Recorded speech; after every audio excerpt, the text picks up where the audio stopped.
Oh, hi. Thank you very much. And congratulations on everyone being here on a Sunday. I know it's a bit raining here in Sydney, so but it's really important that everyone engage. And if there's one thing we've learned this year with Zoom is we can bring so many people together from all around the country, which is really interesting. It's a great opportunity, but it's really important and powerful.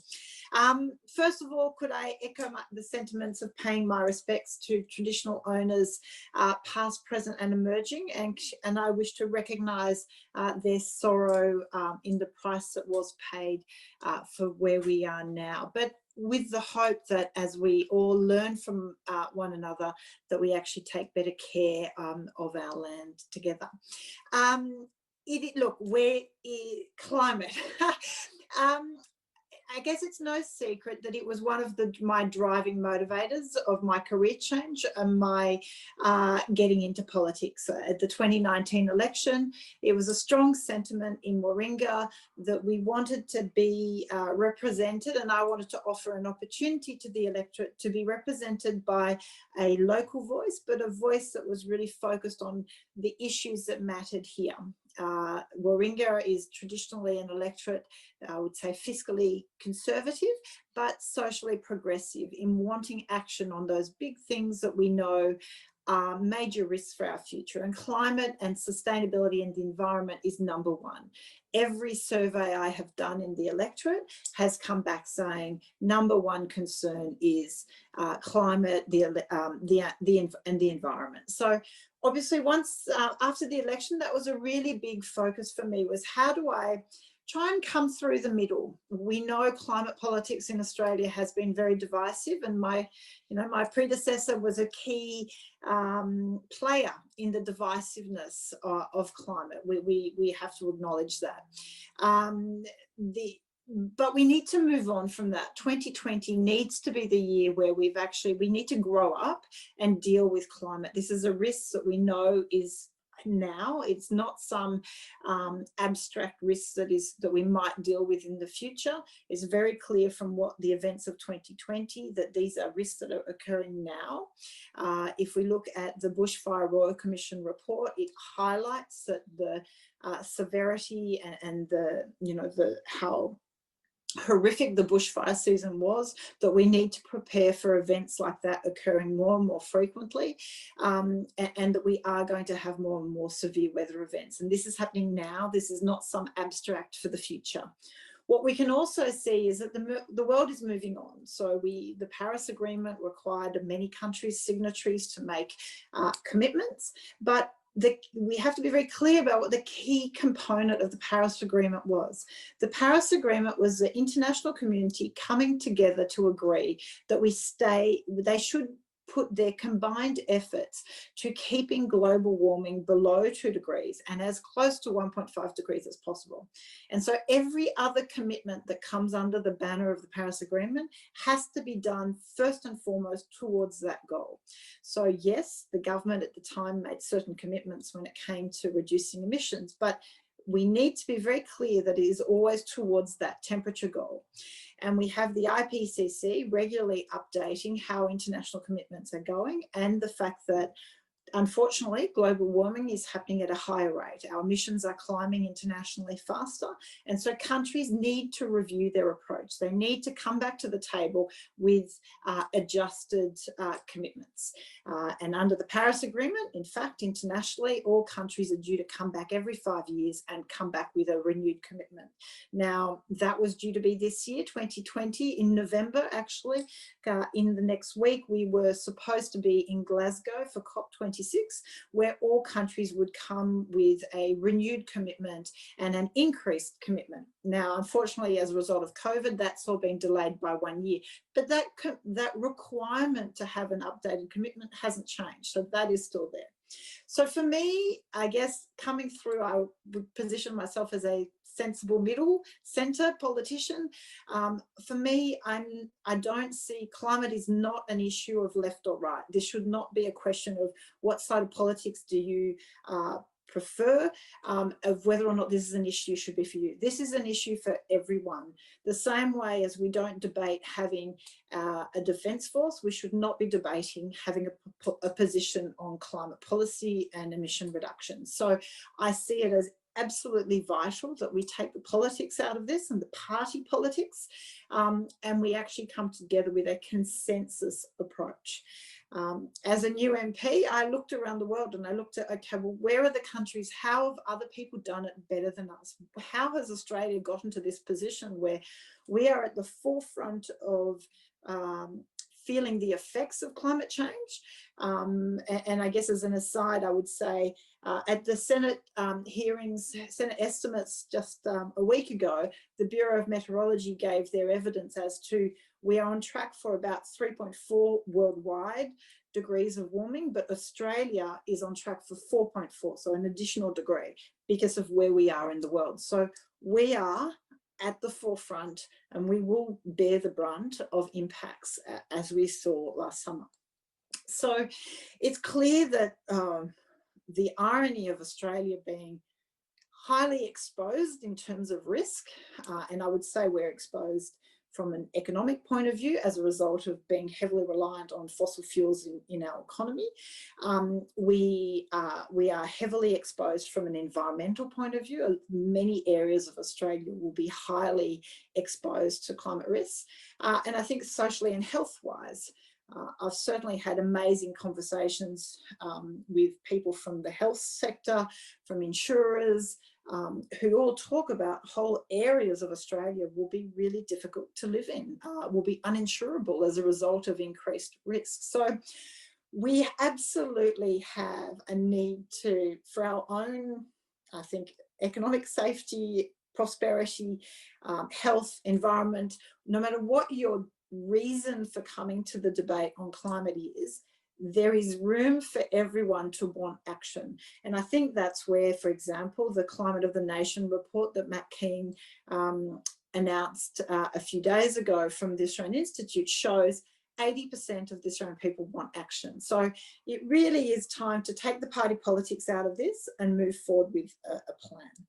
So I looked at what countries have done that successfully. And whilst in Australia back in, so 2005 to 2008 was where many countries got moving on climate legislation or action. Unfortunately, Australia went down a path that was a very, was prescriptive in terms of a mechanism which was effective in lowering emissions, but was dismantled politically. It was weaponized. In the UK, what they chose to do is they introduced the Climate Change Act, which set their long-term goal of what they wanted to get to. And originally they set a goal of 80% by 2050 emission reductions. And now they've updated that to net zero by 2050. And then what that act, and that act had bipartisan support. It was introduced to their parliament as a private member's bill. It had bipartisan support from both sides of politics and passed. And what it did, it was then in effect for the last, it's been in effect for 12 years. It survived Brexit and numerous UK prime ministers coming and going. So, and it has bipartisan support. And what it does, and we hear this a lot in Australia of, you know, we're starting to see that political game playing around, well, what does net zero by 2050 mean? What's your 2030 target? You know, I know the coalition have said of Labor's commitment to net zero by 2050. Well, you know, if it's so urgent, why are you setting such a long-term goal? Let's be really clear what net zero by 2050 does. And the great thing is the UK model shows it works. What it does is it sets into law our long-term commitment. It creates certainty for the private sector so that they know they can make long-term investments into infrastructure and into technology, that they know they have a good 20-year return on that investment. Think things like car manufacturing. So in the UK, they have an electric vehicle car manufacturing in the Nissan Leaf as a result of having the Climate Change Act and the net zero by 2050 in law, because they know that creates market stability. So What legislating net zero by 2050 will do is it will focus investment. The private sector, superannuation, there's a global race on for attracting the investment money. And by committing legally to that goal, we will focus investment in low emission technologies, which means we will develop more low emission technologies. You accelerate the pace of development and implementation. And as that accelerates, we can get more and more ambitious on our emission reduction. Because how do you get to a long-term goal? Now, net zero by 2050 is some 30 years away. But what the climate change bill that I'll be introducing to Parliament does, and it is copied on the UK bill, they have the same mechanism, 5-year emission reduction budgets. Now, those budgets can start maybe conservative, but they can then increase and get more and more ambitious as technology comes online and you are able to sensibly, economically do that transition. A big part of the climate change bill that I'm introducing, once it sets that net zero by 2050 goal and the 5-year emission reduction budgets, is it sets guiding principles by which you've got to achieve those goals. So you need to look at generational equity. We know that early action on emission reductions will cost a lot less than leaving it to the end. So we know that if we gradually and implement strategies early, it will cost less. So that is generational equity. We're not leaving it all for our kids to bear and pay for down the line. We need regional equity. You can't require one area of the country to bear the brunt of change versus others. So we need to make sure as we transition and we set budgets for areas to lower emissions, that everyone is doing their bit, that everyone is taken along and that there are plans in place. We need to make sure there is fair transition. So sectors that are going to be impacted, and we know they're going to be impacted. So mining communities, communities that are heavily reliant on fossil fuels, we know they need a plan. But it's not a service to those communities to have an MP with their head in the sand saying, just build another coal-fired power station or oppose action on climate, because all they're doing to their community is they're stopping their community from being ready for the change that is coming.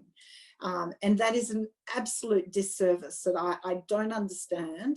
I think it's really negligent on the part of those MPs to not be making sure there is a transition plan for their electorates.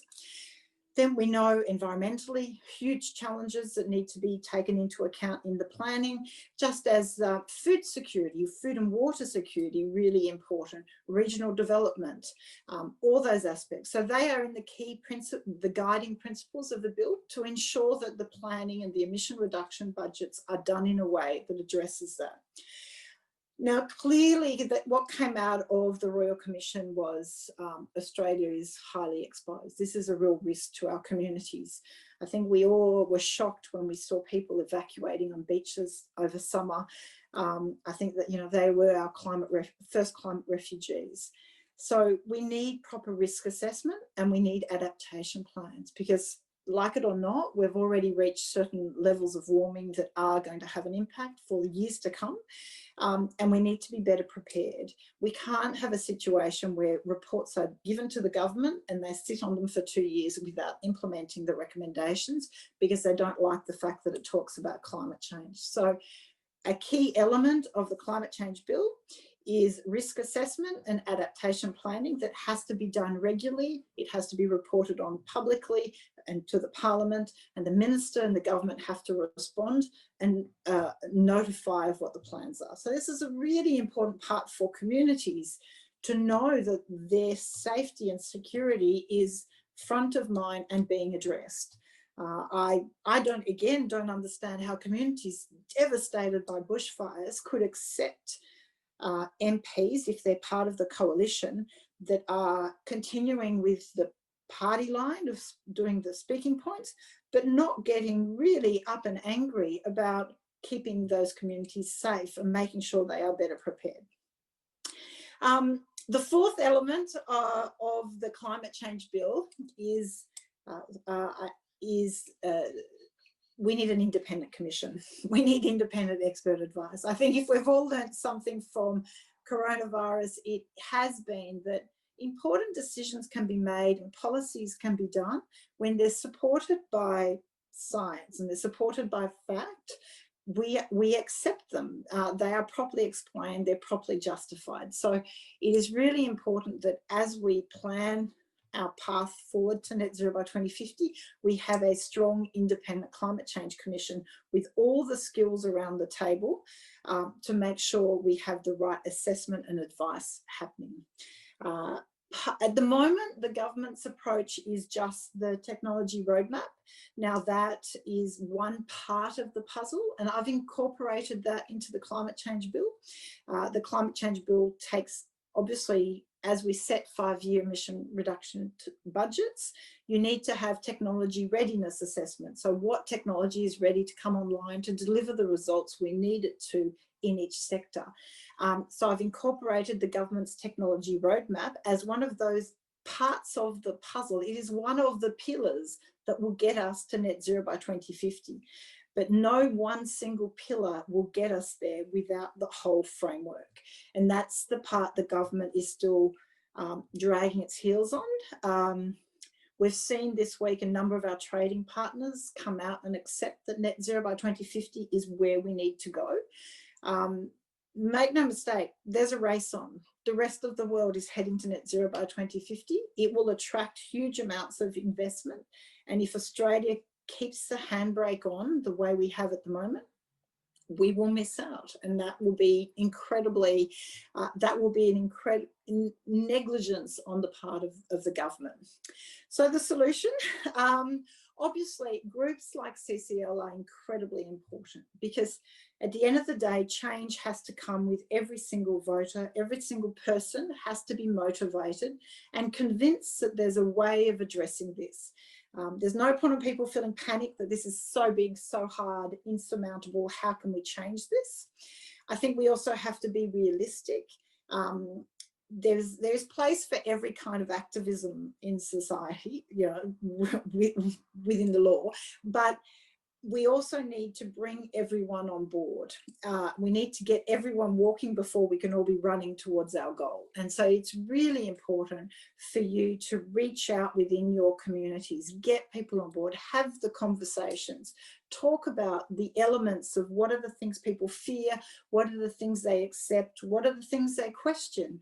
Because the more we talk about it, the more we will find consensus. I've got great hope that we've all got more in common than what we have apart. And it's with those things we have in common that we can build a policy that will be in the best interest of Australia.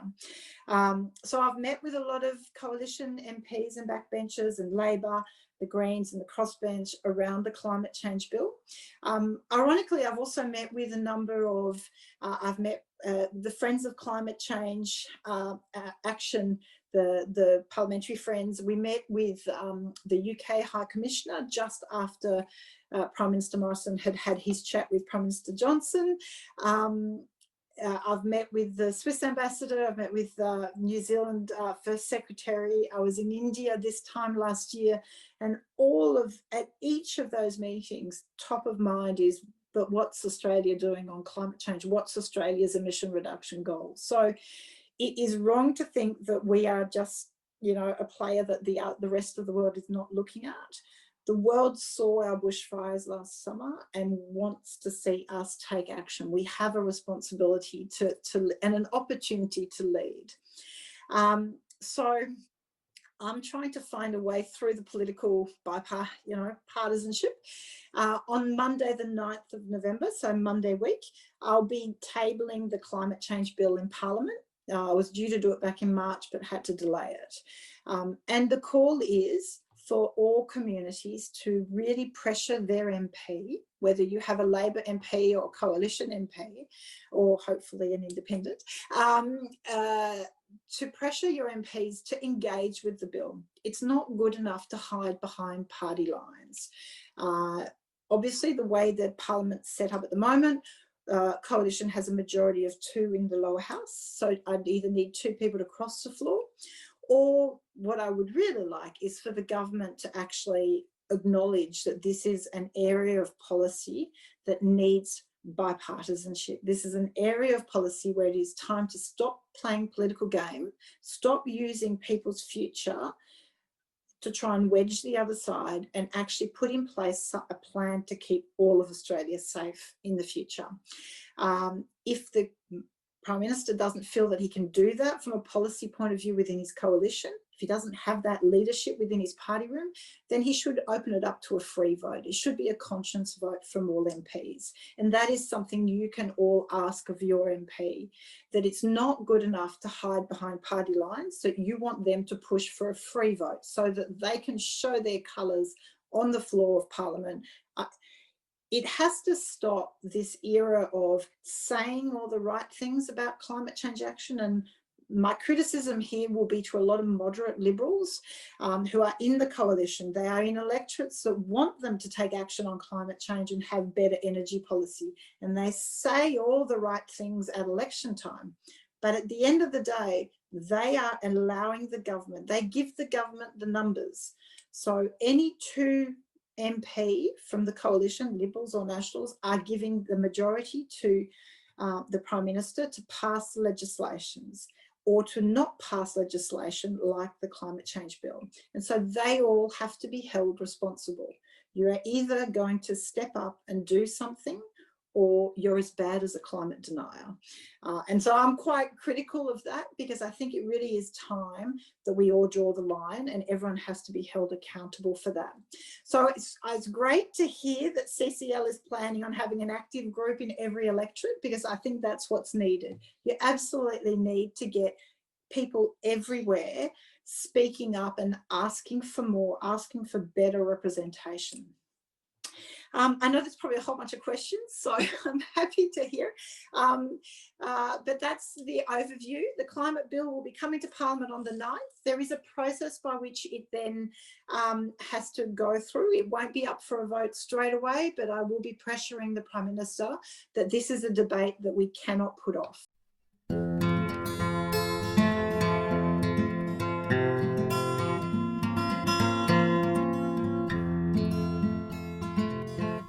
Thank you for watching.